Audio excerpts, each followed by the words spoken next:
Ram the damn gate. Can you imagine those 4 words ringing out like a battle cry in the dead of night? The fire truck's engine roared to life, its headlights slicing through the choking, swirling smoke that filled the cold air with an eerie, ghostly haze. A heartbeat later, bam! Metal screeched and crumpled.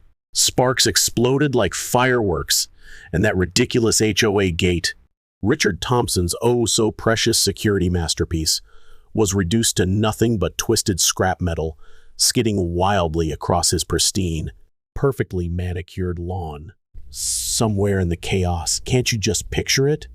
His face, oh, that smug, self-righteous face, twisting into a mask of pure horror. But who had time for his tantrum? A house was burning, flames licking the sky, and trapped inside were an old woman and her little grandson, their lives hanging by a thread. Just 10 minutes earlier, everything had been so calm, too calm if you ask me. The streets were quiet, the kind of stillness that wraps a suburban neighborhood in a soft, deceptive blanket. The air hummed with the gentle sounds of everyday life, crickets chirping, a distant TV flickering through someone's window. I was slouched in the passenger seat of the fire truck, tagging along with my Aunt Linda Chief.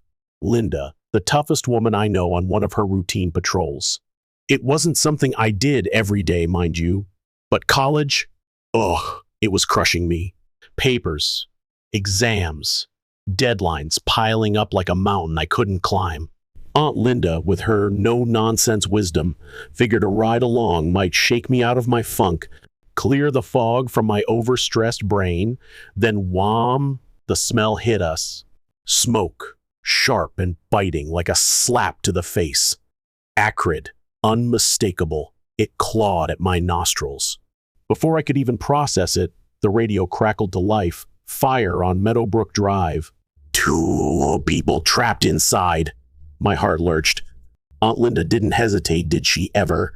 And the truck swerved hard, tires squealing, sirens screaming as we raced toward the danger. But then, oh, you won't believe this. We turned onto the street, and there it was, looming like some medieval fortress gate, the HOA's shiny new monstrosity. Oversized, steel, keypad protected, and get this, locked tight. Tell me you're joking. One of the firefighters groaned, his voice thick with disbelief. Was this for real? The keypad blinked red, mocking us, rejecting every emergency override code the team punched in. My stomach twisted. How could this be happening? The dispatcher scrambled, frantically calling the HOA, but surprise, no one picked up. A few residents had stumbled out of their houses, clutching bathrobes, staring helplessly as thick, black smoke poured from a second-story window, and then, oh, the nerve. Richard Thompson's voice slithered over the emergency line, calm as you please, smug as ever, dripping with that infuriating self-importance. I'm sorry, but HOA policy states that emergency personnel must have prior authorization for gate access. Surely you understand rules are rules. Rules? Rules? Was he serious right now? 20 seconds of stunned silence followed 20 agonizing seconds. Even the fire seemed to hold its breath, waiting for the absurdity to sink in. Aunt Linda exhaled through her nose, a slow, dangerous sound I knew all too well. Was she about to unleash sarcasm or pure, unfiltered rage? I couldn't tell. But the flames in the distance had already clawed their way to the roof, taunting us. There was no time. Ram the damn gate, she bellowed again, and holy cow, the truck surged forward like a beast unleashed. The impact jolted me in my seat, a bone-rattling crash as that flimsy metal barrier snapped like a cheap lawn chair. For one glorious second, I felt its sweet satisfaction. Richard's little kingdom was crumbling before our eyes. But then snap. Reality hit hard. Flames erupted from the second-floor window, and faint, desperate coughing echoed from inside. The team sprang into action fast, furious, fearless. Hoses uncoiled like snakes, water blasted through shattered windows, and axes hacked the front door to splinters in mere seconds. Inside, smoke rolled through the hallways, thick as fog, blinding, suffocating. I wasn't supposed to follow heck. I'm no firefighter, but my legs moved before my brain could scream, "Stop!" There he was, the boy 7, maybe 8, curled under a kitchen table, a tiny shadow in the haze. His grandmother lay sprawled nearby, unconscious, helpless. My heart pounded. Every second was life or death. I dropped to my knees, lungs burning, and pulled him toward me. His small hands gripped my arm with a strength that shocked me. Where did it come from? "I got you," I whispered, my voice shaky. Could he even hear me through the chaos? 2 firefighters hauled his grandmother out, just as the roof groaned above us. Oh God, was it going to collapse? I ran, half dragging, half carrying the kid, his weight tugging at me until finally, fresh air slammed into my lungs like a fist. We stumbled out, and crashed. The roof caved in behind us. Too close, way too close. The boy sobbed into my jacket, his tears soaking through, and my chest ached. "You're okay," I said over and over, though honestly, I wasn't sure I believed it. Across the street, there he stood, Richard, in his ridiculous bathrobe, arms crossed, eyes blazing with outrage and disbelief. His precious gate lay in pieces, the road a mess of water and ash. "You'll pay for that," he shouted, his voice cutting through the night. "Pay for it?" Was he kidding me? I turned, and there was Aunt Linda, stepping forward like a force of nature, her gaze locking onto Richard with the ferocity of a drill sergeant. The fire's glow danced in her eyes. Did she look terrifying or what? Oh, I wouldn't be so sure about that, Richard. She shot back, her tone dripping with menace. He opened his mouth, probably to spew more nonsense, but police cars rolled up, lights flashing, silencing him mid-breath. The officers climbed out, took one look at the scene, the wrecked gate, the charred house, the trembling kid in my arms, and fixed Richard with a stare that screamed, "You've got to be kidding me!" "Mr. Thompson," one started, his voice heavy with exhaustion, "please tell me you didn't block emergency services from responding to a fire." Richard scoffed, like it was no big deal. "It was an unfortunate technical issue. The system malfunctioned." A firefighter nearby wiped soot from his face and muttered, loud enough for all to hear, "Malfunction, my ass." Aunt Linda didn't even blink. "Your malfunction nearly killed 2 people, she snapped. "That's not just a city code violation, that's criminal negligence." Richard paled. Did he finally get it? But doubled down anyway. The fire department had no right to destroy HOA property. Aunt Linda's eyes narrowed, slow and deliberate. Oh, that look. It was the one that made grown men rethink their entire existence. Then, with a satisfaction so rich you could taste it, she grabbed her radio. "Hey, Chief, got an HOA that blocked emergency services." "Yeah, totally non-compliant with municipal code. Fire damage is bad, real bad, and we've got victims." "We need the city on this one." Richard froze. "Did you see that?" His whole body stiffened. "The city?" he squeaked, his voice jumping an octave. "Oh, absolutely," Linda replied, smirking like she just won the lottery. "And the fines, oh buddy, you're gonna love this part." For the first time that night, Richard looked scared, truly scared. Behind him, the HOA crowd started whispering, some inching away. Were they finally waking up to the mess they'd backed? The fire smoldered on, embers drifting into the dark sky, the gate's wreckage glinting under the streetlights like a trophy of Richard's defeat. And yet, can you believe it? He still didn't get it. "You'll hear from my lawyer," he barked, storming off toward his house. Aunt Linda chuckled. Oh, that low, dangerous laugh. "Yeah," she muttered, "so will you." I watched the firefighters pack up, their tired sighs mixing with relief. How did they keep going through all this madness? The boy, now wrapped in a blanket, clung to his grandmother's hand, both safe, thank God. A paramedic gave me a nod. They'd be okay. I grinned at Aunt Linda. "Well, that escalated fast, huh?" she snorted. "Kid, you have no idea. The real fun's just beginning. Morning came, and wow, the neighborhood was alive with gossip. The burnt house stood like a grim skeleton against the sky, a haunting reminder of the night before. But the real fireworks? They were about to explode elsewhere at 9:00 a.m. Sharp. The HOA called an emergency meeting in the clubhouse. The place was packed residents, HOA cronies, even a few dragged along spouses who clearly didn't want to be there. And who was at the center, sitting like some pompous king? Richard Thompson, looking like he'd spent the night plotting revenge. Did he ever sleep? "We need to discuss the illegal destruction of HOA property," he declared, hands clasped like he was preaching to the choir. "Specifically, the fire department's reckless behavior and the damages they owe us." Silence, dead silence. Then a woman coughed awkwardly. "Oh, Richard," an older guy muttered. "2 people almost died." Richard waved it off, like it was nothing. "We're all relieved they're safe, Bill. But that doesn't excuse a government entity, paid with our tax dollars, destroying HOA property without proper procedures." A younger guy in the back squirmed. "Pretty sure the procedure is not letting people burn alive." Richard ignored him. Typical. He leaned in, voice dropping to a dramatic whisper. "This is government overreach. If they ignore our rules, what's next? Tearing down our fences? Our homes? Our whole community?" A woman up front groaned. "Richard, stop, just stop. That gate was a dumb idea. We told you months ago." He flashed that tight-lipped smile. "Ugh, the one that meant a fine was coming." "Well, Diane, the gate protects our community. If we let the fire department run wild, what's next? Garbage trucks whenever they please? Mail carriers skipping the drop-off zones? Rules matter." Groans filled the room. Could they finally see he was unhinged?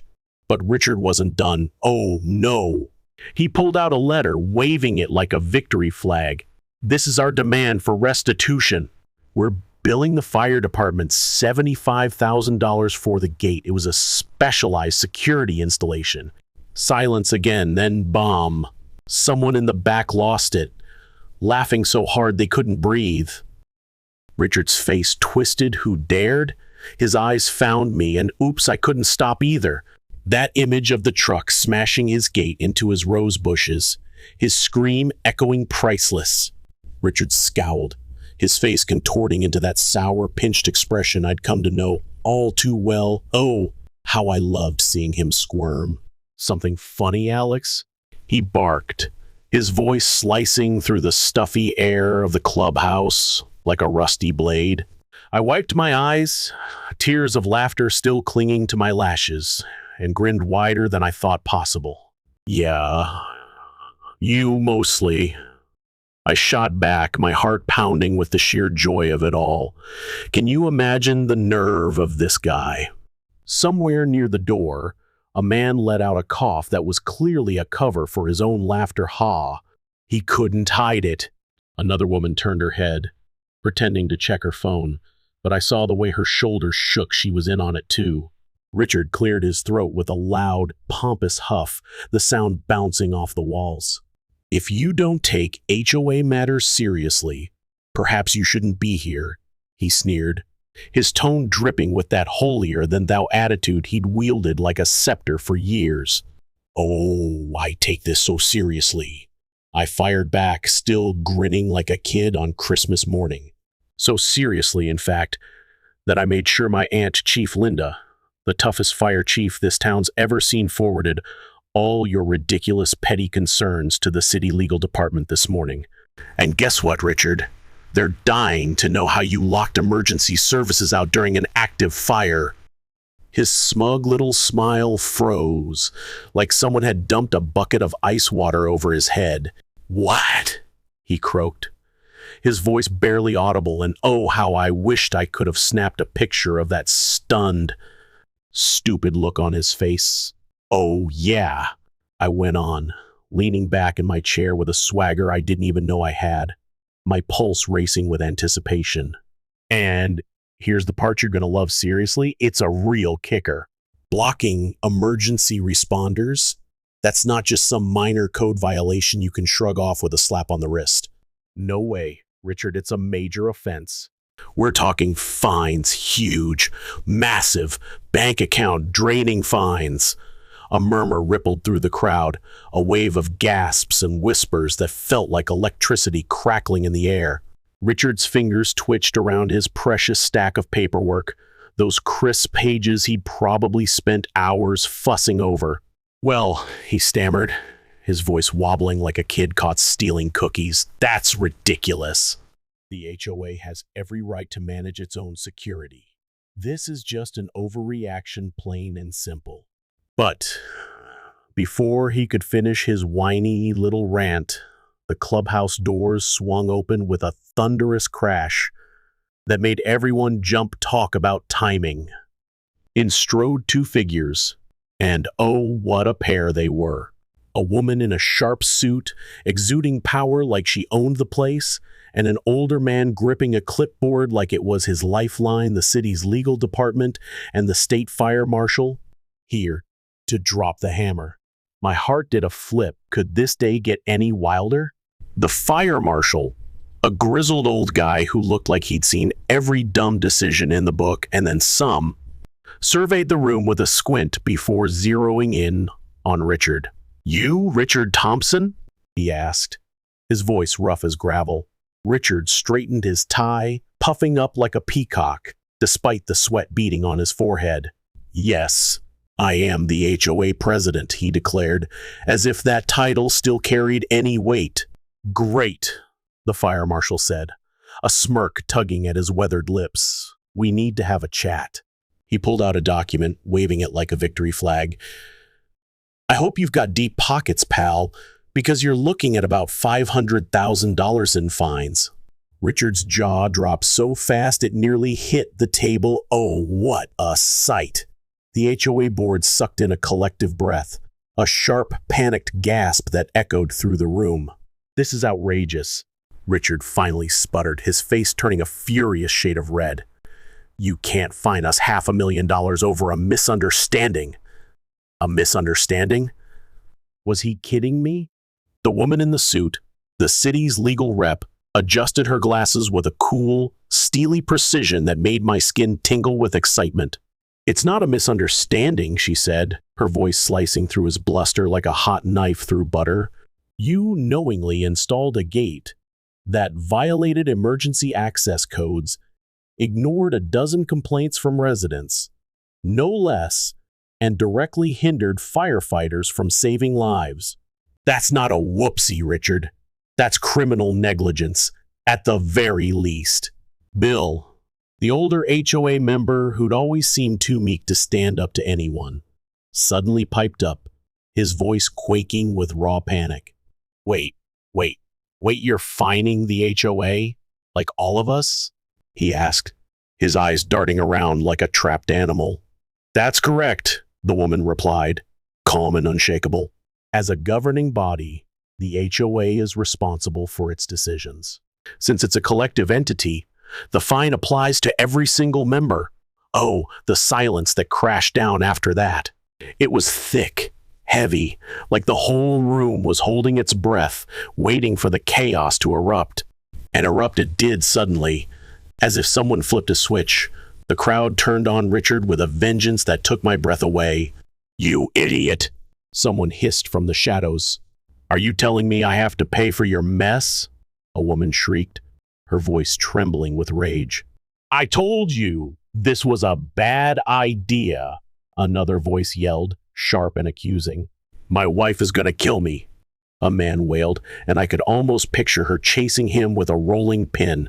Richard threw up his hands, his eyes wild with desperation as he tried to claw back some shred of control. Everyone, relax. This can be appealed, he begged, but the fire marshal just shook his head, slow and deliberate, like a judge passing sentence. Nope. Non-negotiable, he said, and I swear I heard a tiny cheer ripple through the back of the room.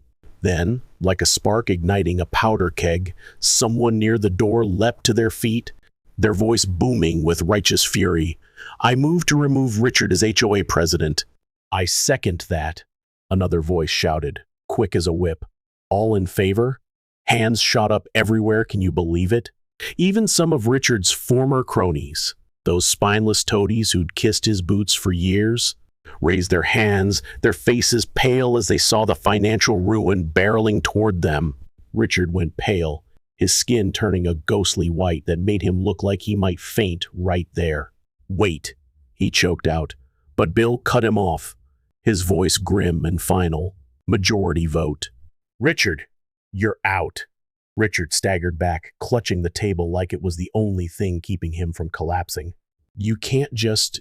He started, but the city rep sliced through his protest with a voice like steel. Oh, and one more thing. The state is reviewing your HOA's charter. Given the scope of your violations, they're massive. There's a very good chance the HOA will be dissolved entirely. The air whooshed out of the room, dissolved? Really? Richard opened and closed his mouth, floundering like a fish yanked from the water. You can't... We can, she interrupted, and we will. The fire marshal clapped Richard on the shoulder with a heavy hand, grinning like a cat who'd caught the canary. Good luck, buddy, he said. And just like that, the meeting was over, done, finished, kaput. The residents streamed out, their whispers buzzing like a swarm of bees, some relieved, their faces softening with hope, others furious, their voices sharp with betrayal. Richard just stood there, staring at the table like he'd been hit by a freight train, his whole world crumbling around him. I sauntered past, my chest swelling with triumph, and paused just long enough to flash him a grin that could have lit up the night. Tough break, Rich, I said, savoring the way his name tasted like victory on my tongue. As I stepped outside into the crisp, free air, I spotted Chief Linda leaning against the fire truck, arms crossed, her smirk as wide as the sky. She caught my eye and nodded. Told you it'd be fun, she said. And oh, how she'd understated it. This was pure, unadulterated bliss. Richard Thompson's downfall wasn't just a moment, it was an event, a spectacle, a slow-motion car crash that the entire neighborhood gathered to watch with popcorn in hand, their eyes gleaming with delight. The fire had torched a house, sure, but the real wreckage? It was unfolding right here in the bright, unforgiving light of day, raw and glorious. The HOA had been gutted, its leader tossed to the wolves, and now the residents who'd once followed him blindly, those poor fools who'd nodded along to his every insane edict, were scrambling, frantic, wondering what on earth came next. What would life even look like without their petty tyrant? The day after that explosive meeting, the news spread like wildfire fitting, right? Local reporters swarmed the neighborhood, cameras rolling, lights flashing as they recounted how an overzealous HOA president had blocked emergency services, leading to a massive fine and the imminent collapse of the homeowners association. The headline alone was a masterpiece, plastered across every TV and newspaper. Power-hungry HOA blocks firefighters, gets torched by the city. Oh, how deliciously brutal was that? Richard holed up in his house, refusing to show his face. For the first time in years, he wasn't prowling the streets with his clipboard, sniffing out violations like a bloodhound. No fines for grass half an inch too tall. No sanctimonious lectures from his driveway throne he'd vanished behind closed doors. And nobody, not even his most loyal lackeys, dared knock. Were they scared of the shell of a man they'd fined? But the rest of the neighborhood? Oh, they were celebrating. A block party erupted almost instantly, and the irony was so thick you could taste it. It was held on the very street where the HOA had once banned unsanctioned gatherings. Can you believe the gall? Residents hauled out lawn chairs, fired up barbecues, and laughed over cold drinks, their voices rising in a symphony of relief as they swapped tales of Richard's reign of terror. The couple who'd been fined for a front door wreath, deemed too festive seriously, who finds a wreath, raised the first toast, their glasses clinking with defiance. The man who'd been forced to repaint his mailbox 3 times because it was one shade off the approved color 3 times. Can you imagine? Gave a speech about freedom that had the crowd roaring with approval, some even wiping away tears of joy. But the real highlight of the party? Oh, it wasn't the music or the drinks or even the shared ecstasy of watching the HOA crumble. No, it was so much better. A moving truck rumbled up to Richard's house, and a hush fell over the crowd, thick with anticipation. Could this be it? The door swung open, revealing hired movers carting out furniture, boxes, and best of all, the last pitiful scraps of Richard's dignity. The whispers started immediately, a buzz of glee spreading like wildfire. He's leaving. Guess he couldn't handle the heat, huh? I heard he's being sued personally by some of the residents. He should be that fine's not going anywhere, and the HOA's flat broke. Then Richard himself stumbled out, and oh, what a transformation. He looked like he'd aged a decade overnight, his usual smug grin replaced by a fragile, haunted expression that almost made me feel sorry for him. He was muttering to himself, phone pressed to his ear, probably pleading with whatever lawyer hadn't abandoned him yet. Someone clapped. A single sharp crack, and like a spark in a tinderbox, the entire block exploded into applause, wild, joyous, unstoppable applause. Richard froze, his head swiveling slowly, eyes wide with disbelief. Did he really think they'd miss him? The neighborhood, the people he'd fined, bullied, and tormented for years was cheering his exit. The Wreath couple raised their glasses high. The mailbox guy let out a triumphant whistle, and someone near the grill flipped a burger with such flair it could have won an award. Richard's face turned a shade of red so deep it might have set off smoke detectors. "You people," he hissed, his voice a shaky whisper dripping with venom, "have no idea what you've done." "Oh, we know exactly what we've done," someone hollered back, bold and unyielding. "We finally took our neighborhood back." Richard clenched his jaw, his teeth grinding audibly. "This community will fall apart without proper oversight," he spat, desperation lacing every word. The burger guy waved his spatula around, grinning like a madman. "Yeah, man, we're really suffering here. Look at all this chaos, people actually enjoying themselves. It's horrifying."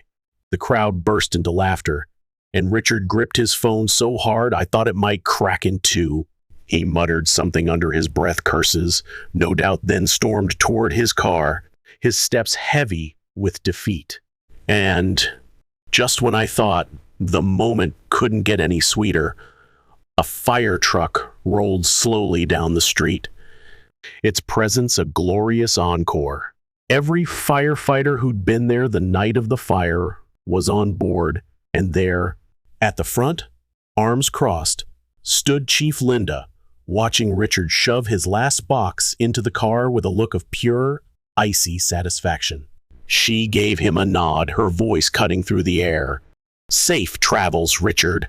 He didn't answer, just climbed into his car, slammed the door with a bang that rattled my bones, and peeled out of the neighborhood, tires screeching as he fled everything he'd fought to control. Bye-bye, tyrant. The second he was gone, the party roared back to life louder, freer, unstoppable. The fire crew joined in, welcomed with burgers, drinks, and a community-wide celebration that felt like a long overdue exhale. For the first time in years, people could really breathe without Richard's shadow looming over them. Over by the grill, I leaned against the truck, my heart still racing with the thrill of it all, watching as my aunt accepted a plate of food from a neighbor whose eyes shone with gratitude. "So," I said, nudging her with a grin, "does this mean you get a street named after you? Chief Linda Boulevard, maybe?" She smirked, that sly, victorious smirk I adored.